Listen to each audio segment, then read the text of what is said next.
بسم اللہ الرحمن الرحیم۔ السلام علیکم ورحمۃ اللہ وبرکاتہ۔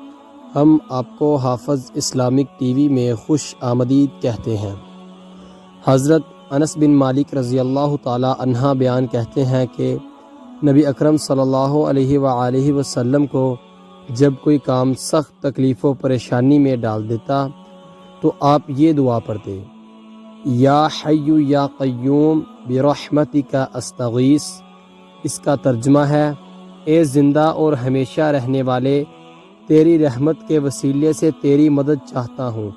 اس کی حدیث کا حوالہ ہے سنن ترمذی، حدیث نمبر 3524 3524۔ نبی اکرم صلی اللہ علیہ وآلہ وسلم نے فرمایا: آباد رہے وہ شخص جس نے میری حدیث سنی اور آگے پہنچائی۔ آپ اپنے عزیزوں کو یہ ویڈیو لازمی شیئر کریں تاکہ وہ بھی ثواب حاصل کر سکیں۔ ملتے ہیں آپ سے کسی نیکسٹ ویڈیو میں، تب تک کے لیے اللہ حافظ۔